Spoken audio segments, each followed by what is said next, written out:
Am I going to suggest that you pick up each book? Yes. Hey everyone, what's up? It's Natasha and welcome back to another video. Today I bring you, finally, my favorite books for the last half of 2023. I was supposed to upload this a long time ago, but you know, things happened and yeah, it was never going to surface. Anyway, so I thought I'd ramble today. So I'm going to go month by month to explain to you which two books were my favorites and why I love them so much. So before we get started, please remember to like the video, subscribe, and comment down below if you want to read any of these, if you've read any of these, or if you're not interested in any of these books. And let's just jump right into the video.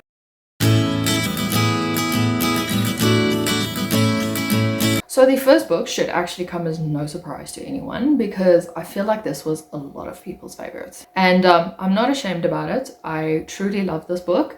So the first book is Fourth Wing by Rebecca Yarros. And this book follows 20-year-old Sorrengail. What? 20-year-old Sorrengail. Bruh. Who is planning on going to study further at the War College Besties as a scribe. But unfortunately, her mother, who's a commanding general at this War College, is like, actually, no, you are going to become a dragon rider. And Violet, who has issues with like her bones or something. I can't remember what it's called. She's like, but that's kind of impossible. And her mom says, I don't care. And she is put into War College. And then we also get like a rival person who's also like the enemy of Basgiath, and his name is Xaden Ryerson. And we slowly start to learn that he and Violet's mother don't get along pretty well. And there are rumors floating around that he actually wants to kill her. And the fact that she's now training to become a dragon rider is even worse for her because that just puts her life even in more danger. But unbeknownst to them, there's also a war brewing outside of Basgiath, and they might be the only ones who can stop it. So what I liked about this book is just the writing was pretty easy for me to get into. It was in that romantic-y type of thing that just, it hooked me from the start. The first sentence essentially was just like a wow factor for me, so I really enjoyed the storytelling. Yes, there was a lot of info dumping, especially when Violet started regurgitating what the world was about and how Basgiath came to fruition and what everything was about, but I looked past that because I feel like sometimes writers don't always know how to portray information to you, so there you go, you get an info dump. And I know a lot of hard fantasy romantic readers was like, ew, I don't like that. And I can respect that. But I just felt like this was a really easy book to read and I really enjoyed it. The characters as well were amazing. Rhiannon, she is awesome. Violet, on the other hand, sometimes annoyed me, but it's fine. When does a main character not annoy a person? And although this is also classified as like an enemies to lovers, it's not really. I would more say it's rivals to lovers, or I don't really want to talk to you to lovers. So for me, it wasn't enemies because there was never any enemy conversation going on between them. It's not like they really disliked each other or hated each other. It's that Xaden disliked Violet's mother and just took it out on her. Enemies to lovers is a very broad spectrum of stuff that I feel like a lot of people are like, this is enemies to lovers. Meanwhile, they just don't like each other. And that doesn't mean you're his enemy. You just don't like that person. You know, that kind of feel. So that was the first book for July. So the second book for July, which was my ultimate favorite, was Ruins of Battle by G.N. Gudgian. And this is the third book in the Rune Song trilogy. Now, if you've seen some of my videos last year, you would have known that I've gushed about this trilogy for a long time. And because this is the third book, I'm going to give you an idea of what the first book is. So in the first book, we follow Adelaide, and she has been basically raised in the north, where she has been raised by tales of the old gods and how to weave rune magic. But unfortunately, due to circumstances that happen and her father's unfortunate lack of fatherly interest, she has now been forced to the south, where she is also forced into a covenant and asked to bow to an unfamiliar god. And one day when Adelaide is trying to run from the covenant, she comes across a group of people who are planning on killing an innocent man, and she cannot stand for it. So she ropes in a group of people to try and save this man. Now she is on the run with these group of people, and she soon discovers that they were once part of a holy order, and they are on the lookout for a secret relic that can essentially result in the war just escalating even further. It is difficult to explain this book without giving spoilers because I really just want to talk about this book. But if you are into high fantasy or kind of like historical high fantasy, can I call it? I would really suggest picking this trilogy up. It is fast paced. It is following so many characters with so many intricate stories of each of their own, and how they are trying to get to Adelaide, and how they are being influenced by certain aspects around them, and how the country is just changing around them.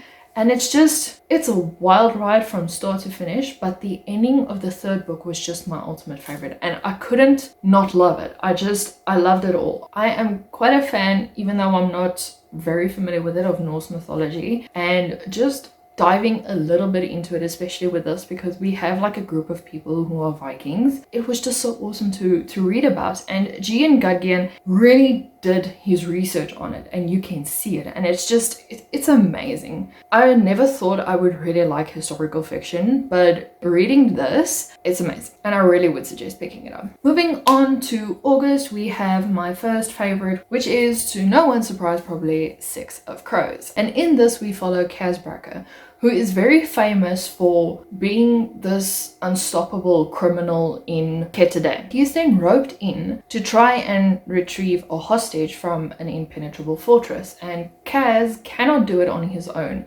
So he kind of ropes in the help of 5 other people. He ropes in the help of a convict, of a Grisha, who has the power to control your blood, and a very good spy, a very good sharpshooter, as well as a runaway with a privileged past. If you liked Ocean's 11, pick this book up. This book is amazing. I love Kaz. I love his shadow race kind of woman, and from what I've heard from my best friend, the show isn't the same. You really need to pick up the series. It is just so amazing. I couldn't put this book down. Granted, it's very thick, but I just love this book so much, and I feel like I would read this just on a whim. It is so good. I cannot praise it enough. Clearly, every chapter leaves you on a cliffhanger, and you just want to know more. You just want to know what's going to happen, and it's amazing. The second book in August that I really adored was Belladonna by Adam and Grace. I know a lot of people are familiar with this book, but if you are not, we are following 19-year-old Signa, who has been orphaned since she was a baby. And she has been slung around from guardian to guardian who are more interested in her wealth than her well-being. But each of them always meets their untimely end. So eventually Signa is sent to one of her very distant families or relatives called the Hawthorns. And while she's there, she realizes that its patriarch is mourning the sudden death of his wife. His daughter is severely sick and showing the same symptoms as what his wife has been showing, and the brother is haunted by his own past. So eventually when Signa gets there, she realizes that because she can see dead people, she finds that the mother spirit is still haunting this place, and she is trying to show Signa someone in the house has killed her. It's a great murder mystery set in, I think it's the Regency era. It's set around there, and it's just so amazingly written. It was so entertaining to read, and it's also a very fast read. I really enjoyed the characters, I really enjoyed the mystery behind it, and I enjoyed the betrayal behind it. And even the fact that Signa can see death, so she has long conversations with him, and it was all just so entertaining. The ending had a very nice twist to it, and I bought Foxglove the other day. I can't wait to see where this is going. My first favorite for September was Heart of Night and Fire by Nisha J. Tully. If you are unfamiliar with the series and you would like romantasy and slow burn, I would first of all definitely suggest picking this book up. Well, what this book is about, we follow 20-year-old Zarya, who has been held captive by her ward for most of her life. There's also spells around the sea cottage where she's living with her ward and another guy, and she can't go further than the wards because she will then pass out. So one day her caretaker disappears along with his wards, and she goes to Dagrob, which is the very lively city very close to the sea cottage. And she discovers a world of magic, a world of vampires, a world of secrecy, and a very interesting monarchy that, leaves more questions than answers. But I don't want to give everything away. In the first pod we read about this book, we see that Nisha says most of her works are based on South Asian inspired territories, and you can clearly see that in the writing. It was so amazing to read about a different culture, how magical some things could be. I don't know how to praise this book enough, because I feel like it's not getting enough praise as is, and I just really want everyone to read it. It's just amazing. There's a slow burn in this, so if you really like slow burns, yeah, it's awesome. It's just awesome. I can't praise this book enough. My second book for September is City of Stardust by Giorgio Summers. And this book follows a family of Everleys, and they have been cursed for centuries. They don't know why, but they always know that one of their heirs always dies very young. But before the curse can take one of the heirs, she just disappears into the night. And luckily, she's got an heir who's called Violet Everly, and Violet is then raised by her two uncles who are trying to keep her away from this curse. But eventually time catches up and the curse lands on her. Because she is rightfully not right Everly to die, she sets out to find her mother to try and see if she can lift the curse. And she is roped into a secret city full of scholars, full of magic, and full of fickle gods and monsters. This is a debut novel, and it was written so amazingly. If you like The Starless Sea, and you felt like that was a bit too vague for you, I think this book would be better. It gives me the Starless Sea vibes, especially with the key on the cover. It was so fantastically written. The magic elements in it, the character was also great. I don't know, there was a lot of pining between the characters as well that just, I loved it. I really just loved it. My first favorite book for October was The Ravens by Cass Morgan and Daniel Page. In the shortest way possible I can explain to you, is about a sorority of witches. And we follow two characters, one who knows that they have been a witch from day one, and another who has been secluded all her life and has just learned that she is a witch after joining the sorority. And there's secrets involved in this that kind of results in the whole sorority becoming a target for someone who has been neglected by the sorority. And it's just so messy. It is so full of practical magic and a sisterhood, found family. It is just, I can't praise this book enough. If you want to go see my vlog about how I actually adore this book, I'll link it up here. But if you like young adult fantasy books and you want to just a nice read about witches, pick this one up. There's a fly here. The second book I adored was King of Scars by Leigh Bardugo. And in this book, we are back in Rovkar and we follow King Nikolai, or as he has just become the king, but he is still fighting the past that happened after the Shadow and Bone trilogy. I don't want to give too much spoilers because just now, we also follow Zoya, who is struggling with her feelings and her past and everything in between. She's a messy character, let's just put it like that. And then we also follow Nina, who is set to go back to Theodore, where she has unfinished business after the whole Six of Crows duology experience. Also, don't want to give too much spoilers because there's a big spoiler after Six of Crows. All I can say, the reason I like this, King Nikolai. Yep, that is all. The storytelling was also great. I don't know, Leigh Bardugo writes these great characters, and King Nikolai especially. His sarcasm and his way of talking with Zoya as well is just, it's so amazing and it's so funny, and I just adore those two characters. I wasn't a big fan of Nina's perspective. Like, every time she came on, I was just like, whatever.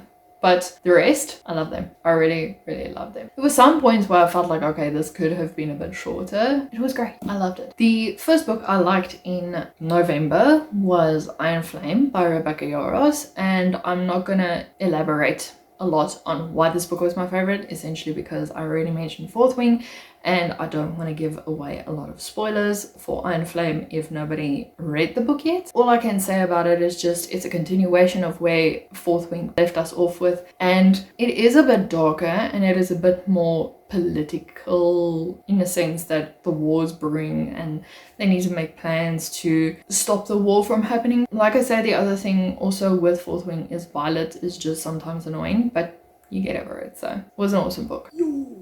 The second book I liked in November was Kai Katana by Cheryl Khan. In this book we follow Kai Katana, and she basically continues to heal herself. If things break off, she can regrow a limb, or she can, just like save herself so she never dies, which results in her being experimented on for about a year. One day she essentially dies and wakes up in the back of a van that is being driven by one of the security guards that oversaw her experiments. Determined to get away, she tries to escape, but he takes her to his house in Alaska, where she discovers that he actually wants her to try and save his brother, who is suffering from, I think it's cancer, leukemia. And she's determined, she's like, listen, I can't save your brother. I don't even know how this is happening to me, so I don't know how I can save your brother. But after some deliberation, she tries to eventually cure him from his disease. I don't want to say more because it's such a short book, but just know if you like paranormal and if you like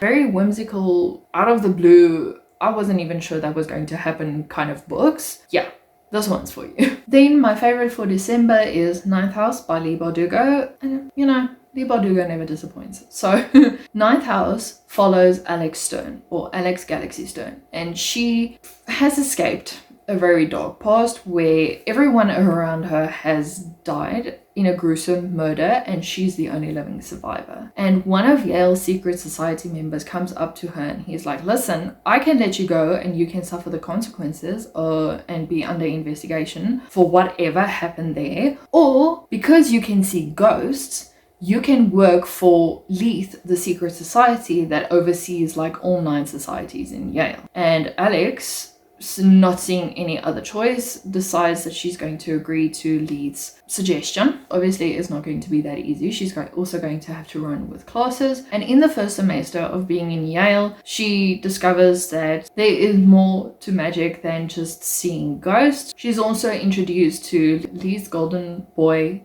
Darlington, who has since disappeared and nobody knows where he is. And then to top that all off, while trying to find Darlington, there's a murder that happens close to the campus and it looks like it is linked to one of the societies. So naturally Alex, along with another group of people, have to investigate this. It's a messy book. It's also classified as dark academia, and I loved it. I really did. I think I'm like in my darkish era, so I really like the murder mystery in this book. It's not just about secret societies. There's actually things that happen and a murder that happened that actually just spurs you on in this, and it's so entertaining. I really liked it. And then the last book for the last half of 2023 was Wreck the Halls by Tessa Bailey. And this is basically a holiday rom-com about 2 adult children from one of the best rock bands and how they team up to bring their moms back together to play a song for a final time, and how they eventually fall in love with each other and navigate through their whole mess of a life. It's complicated, but it was fun. Tessa Bailey, I discovered, really writes good romance books. There's only one, it happened one summer, I think, that one, that I was just like, I don't like this because the main character was not very relatable to me, but I really enjoyed this book. I think it's best if you listen to romances on audio, because if you read it, it's going to annoy you. But if you listen to it on audio and you can put it on 2 speed or 2.5 speed, it's fun. This romance really, it just made me giddy. And that's all you need from a romance book, is if they make you giddy. But anyway, thank you all for staying. I really hope some of these books sound interesting to you. If you haven't read them yet, sorry. And if you did, let me know what you thought of them, and I'll see you guys in a video next week. Bye.